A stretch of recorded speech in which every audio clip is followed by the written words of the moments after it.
no plenário do Supremo Tribunal Federal, que concedeu uma liminar numa ação de inconstitucionalidade, suspendendo a norma do CNJ que autorizava esse tipo de afastamento. Portanto, é uma decisão do TRF4 que se contrapõe frontalmente ao plenário do Supremo Tribunal Federal.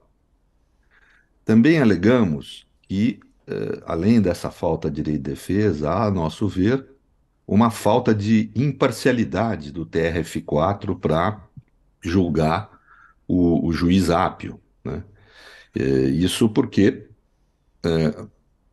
se estabeleceu um conflito claro entre ele e o desembargador Malucelli na questão da oitiva do depoimento do Tacla Duran, né, do cidadão Tacla Duran, que trouxe denúncias graves com relação ao comportamento da chamada Lava Jato, denúncias de extorsão, de corrupção, etc., que podem ou não ser verdadeiras, mas que ele, como juiz, tem e teve, cumpriu o seu dever de informar as autoridades que investigam sobre aquilo que ele teve conhecimento.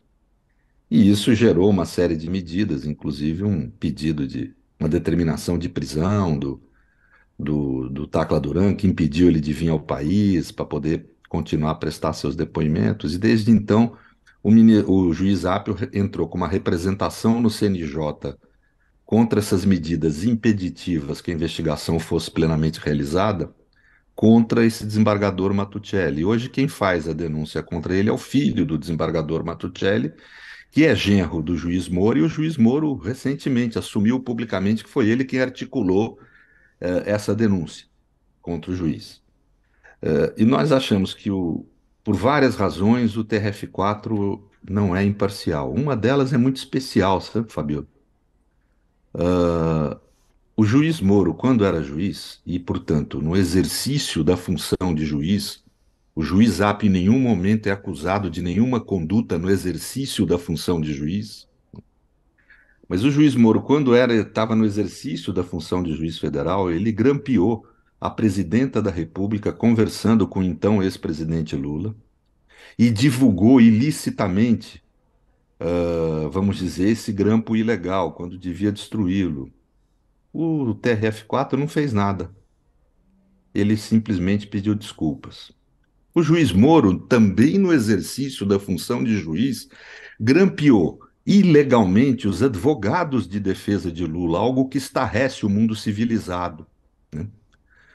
E não só não foi punido pelo TRF4, quando os advogados de Lula fizeram essa denúncia contra ele, aliás, Aham. esse foi um dos mais fatos que levou o juiz Moura a ser considerado suspeito pelo Supremo Tribunal Federal, e acredite se quiser, é de estarrecer. O TRF4, isso nós vamos trazer numa petição que nós estamos juntando hoje, porque quando nós fizemos a primeira petição, não sabíamos que o ministro Moro estava assumindo que era ele que articulou essa denúncia, mas nós vamos trazer ao CNJ uma decisão na época, feita em resposta à representação feita pelos advogados de Lula, corretamente feita por eles, o Cristiano e a Valesca Zanin, e a resposta foi de que acredite se quiser, eu pesquiso o tema há 20 anos na área acadêmica, nunca vi nada parecido em nenhum país democrático. O tribunal expressamente diz que Moro estava agindo com poderes de exceção, ou seja, uma certa ditadura judicial, para as pessoas entenderem, onde Então, ele não estava obrigado a obedecer nem à lei, nem à Constituição. Isso por supostamente enfrentar uma situação de exceção, mas na realidade ele apurava crimes comuns. Ou seja, ele foi autorizado pelo TRF4 na ocasião a desobedecer à lei e à Constituição e agir como um ditador judicial. E isso está escrito na decisão do órgão especial do TRF4, que é o órgão diretivo do tribunal. então Isso demonstra. a tese é da parcialidade do TRF4, que é o que o senhor está falando. Isso. Vocês estão indo por Mas é essa. Trazendo. parcialidade, veja. Ah, Veja, Fabiola, o que eu estou falando aqui é muito grave. Eu estou falando que um tribunal do país instaurou uma ditadura judicial expressamente. Eu tenho aqui a decisão e posso lhe encaminhar. Nós vamos estar encaminhando hoje para o CNJ essa decisão. Isso mostra que não é, que fez isso em favor do juiz Moro. Diz que o juiz Moro tinha poderes de desobedecer à Constituição e à lei. na apuração de crimes comuns. E foi isso que levou o juiz Moura a ser considerado suspeito perante o STF. Essa Uhum. conduta dele de desobedecer os direitos de Lula e o ataque, inclusive, devo dizer, assim considerou a Corte da ONU, no caso, um ataque à democracia. Passar por Né? cima das próprias leis, né? Um juiz que passou por cima das próprias leis, pelo que o senhor está contando. Agora eu queria tocar num Ele vulnerou assunto, direitos. Não, mas eu queria dizer o seguinte, tá, Fabiola, foi o TRF4 quatro que falou isso, sim. julgou que ele poderia fazer isso numa representação da mesma natureza de processo que nós tratamos agora em relação ao juiz Zápio. Uhum. O juiz Zápio, se verdadeira acusação contra ele, não estou dizendo aqui que é verdadeira, E ele é isso que eu fez um queria lhe perguntar telefonema. claramente, porque o do ponto principal, e todo mundo fala isso, ele fez a ligação ou não fez a ligação? Eu não sei, não conversei com ele ainda, vou conversar com ele hoje. O senhor Eu não assumi a conversou defesa com ele ainda sobre. Não conversou com sobre esse ele? tema. Não, não, eu não sou advogado dele no mérito, né? E acho que vocês da imprensa estão indo no caminho errado, me perdoe. Vocês estão autorizando uma decisão que declarou o juiz Moro como ditador judicial e ninguém fala nisso no país, né? E agora um juiz que diz que fez um telefonema para um filho de um desembargador fora do exercício da função de juiz, um telefonema que, ao contrário do que diz a adesão, não traz nenhuma ameaça. Assistam o telefonema, ele está reproduzido aí na internet, né? Não há nenhuma ameaça, não há nada, né? E isso é imputado a ele. Seria uma imputação que, quando o mundo acarretaria uma advertência. Ele foi afastado sem direito de defesa, contrariamente a uma decisão expressa do plenário do Supremo Tribunal Federal, enquanto Moro, no exercício da função de juiz, grampeou ilegalmente a ex-presidente da República, grampeou ilegalmente advogados de defesa e teve deferido pelo tribunal uma decisão em que instaurava poderes de exceção a ele, poderes de desobedecer à Constituição e às leis. Olha a diferença de tratamento. É óbvio que esse tribunal não está sendo imparcial nesse sentido. E o juiz Moura assumiu aí, agora, recentemente, antes de ontem, numa entrevista, que foi ele quem articulou essa denúncia contra a Apio. O país não pode, a imprensa não pode ficar quieta, E um meu. outro Isso é uma. ponto, é claro, isso que o senhor está trazendo é super importante, tem que ser debatido. Só queria voltar, que o nosso tempo está só tá esgotando aqui, eu só queria perguntar uma Claro. outra questão, que até no dia que saiu o afastamento dele, foi muito uma coincidência. No dia anterior, ele tinha admitido na Globo News que realmente usou o nome, né, Luli 22 ou 2022 como login. Isso pode atrapalhar o juiz? Como é que o senhor, como até professor da área do direito, vê um juiz utilizando essa questão política? Isso não é prejudicial? Isso não pode prejudicar ele ou não?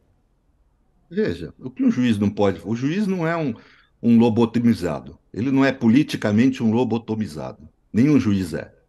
No campo da sua intimidade, o juiz pode e deve, ele é um eleitor, ele tem capacidade eleitoral ativa. Ele pode e deve votar em quem ele acredita. Aposto que o juiz Moro, por exemplo, faça uma aposta com você, Fabio. Se a gente pudesse entrar como uma mosquinha na urna no dia que o juiz Moro votou, posso apostar que ele não votou em Lula para presidente na última eleição. Ele, aliás, declarou isso, né? Um juiz pode e deve votar em quem quiser. Isso eu estou falando claramente aqui. Se ele quer usar uma senha íntima, o nome Lula, qual o problema? Ele não expôs isso a público. O que ele está proibido por lei é de assumir posturas públicas político-partidárias, né? Muito mais grave é um sujeito que foi juiz num caso como a Lava Jato, que impediu Lula de ser candidato, tornando a eleição de 2018 uma eleição não livre, porque um dos principais candidatos não pôde ser candidato, que era o candidato Lula. E digo mais, quem fala isso não sou eu, é a ONU, na sua decisão com relação ao processo que Lula abriu. Eu, inclusive, fui um dos pareceristas nesse processo, né? Pois, e esse juiz, como paga por ter tido essas condutas, recebe o Ministério da Justiça, depois é candidato a senador, etc. Isso é ação político-partidária. Agora, ter uma senha de computador que ninguém conhece, só conheceram porque devassaram a intimidade dele, isso é problema da intimidade dele. A gente Então, tem que saber qual a mas o intimidade. problema é ele O tornar juiz isso pode ter. público, que é o que disseram, né? Por exemplo, até ouvindo aqui alguns juristas, e eu lhe pergunto até como professor mesmo. Por exemplo, quando eu entrevistei aqui o Eduardo Apio, no começo do ano, ele falou que não falaria isso por ser uma questão sigilosa, e que ele falou exatamente isso que o senhor falou. Mas veja, Todo Camila, o juiz que tem a mais sua fala, posição política e ele tem o claro, direito de mas exercer o isso sem problema ter é que que estão revelar. Só que dando. quando ele revela isso publicamente, numa entrevista, principalmente com todo o momento que a gente está vivendo, isso traz aí o debate de novo, né? Quer dizer, então ele fala que ele estava fazendo um tipo de um protesto por algo que ele considerava ilegal, irregular, né? Isso pode prejudicar, o que eu estou lhe perguntando, na verdade, é isso. Isso pode lhe prejudicar ele na defesa dele ou não? Veja, eu não sei da defesa material, não sou advogado dele no campo do processo ali específico. Eu tenho que ser, respondo pelo que eu estou fazendo, que é uma representação ao CNJ, ao Corregedor-Geral do CNJ. Nessa representação, de forma nenhuma pode prejudicá-lo, né? Veja, nós não podemos comparar os casos, né? Quer dizer, nem comparar. Você acabou de ter um juiz na 13ª Vara que grampeou ilegalmente ex-presidente da República no exercício da função de juiz, que grampeou 25 advogados e que o tribunal responde dizendo que ele pode desobedecer à lei e à Constituição. Eu pesquiso o assunto do estado de exceção como provindo do sistema de justiça, procurando demonstrar que é possível haver esse tipo de situação há 20 anos, inclusive com pesquisas em Lisboa e Paris. Eu nunca vi uma decisão desse tipo em nenhum tribunal do mundo democrático. Isso não existe, você declarar uma ditadura judicial, né? Pois isso foi feito em relação a condutas graves do juiz Moro. E agora uma conduta que é menor, eu não estou nem dizendo que é verdadeira ou não, mas é uma conduta menor. Ele fez um trote. E estão querendo transformar um trote e uma senha de computador como se fosse motivo para afastá-lo sem direito de defesa do exercício da jurisdição. Em nenhum momento o juiz Moro tendo cometido essas graves ilegalidades reconhecidas, inclusive pelo STF, pela ONU, foi sequer cogitado de afastá-lo do cargo, ao contrário. O TRF4 entregou a ele poderes ditatoriais, poderes de exceção, e ninguém fala isso nesse país, né? E agora um juiz cuja ousadia foi determinar a apuração de crimes e ilegalidades que chegaram a seu conhecimento, essa que foi a ousadia real de Eduardo Apio, é afastado do cargo sem direito de defesa, com base num dispositivo legal que foi declarado inconstitucional pelo Supremo em liminar, né?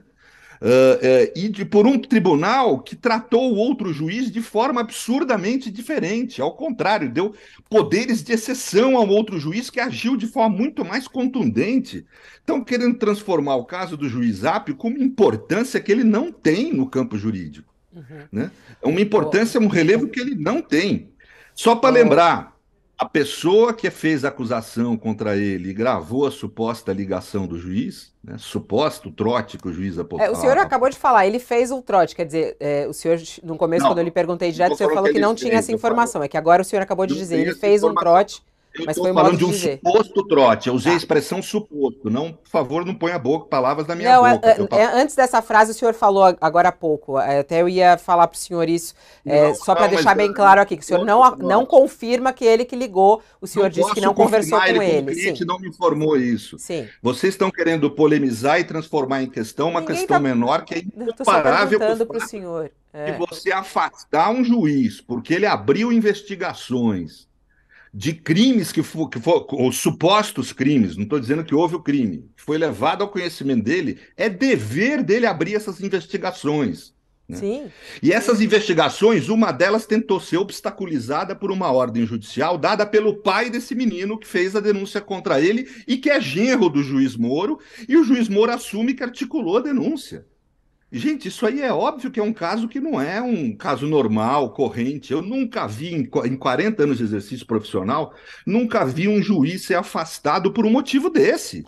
É muito grave não, o afastar um senhor juiz. falou que isso não está sendo discutido, só para trazer essa informação. No mesmo dia, a gente trouxe aqui outros juristas e que falaram exatamente isso que o senhor está falando, contestando esse Então me afastamento. Só para perdoe, o eu senhor não sei achar que exatamente. não, isso não foi tratado aqui no nosso All News, e foi, só para deixar isso muito claro. Eu sei que o senhor Não, tem que claro. desligar, que o senhor tem uma entrevista agora e tinha que desligar conosco, que o senhor tem já um marcado Mas eu aí. queria Eu peço até gravar isso, desculpas de ter ultrapassado o tempo aqui, claro. Eu tá queria certo? gravar isso. Nós estamos tratando de um caso em que no passado tem relação com o passado, já que o juiz Moura assumiu que é ele quem articulou a denúncia, tem relação com uma decisão desse mesmo tribunal, que pela primeira vez na história moderna, um tribunal decretou estado de exceção como poderes de um juiz. Uhum. Expressamente, está escrito isso na decisão, não é uma interpretação.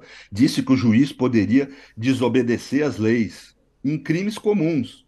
Quer dizer, e essa foi a justificação para ter autorizado o juiz a não ser punido por conta de ter grampeado advogados e a ex-presidente da República, que foi uma das razões para depois o processo ter sido anulado pelo Supremo Tribunal Federal. Então, nós não estamos tratando com um caso qualquer, é um caso em que realmente o Uhum. TRF4 não goza da imparcialidade para poder Ok. julgar o juizado. Agradeço muito, Ok. Fabílio, então, Agradeço. pela.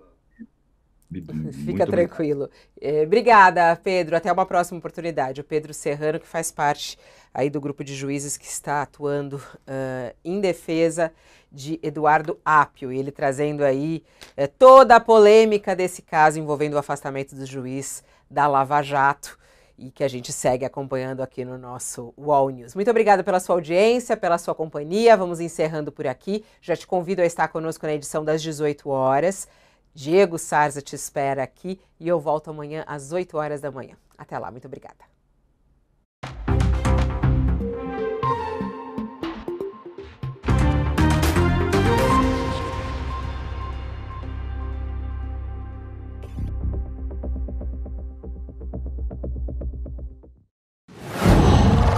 Qual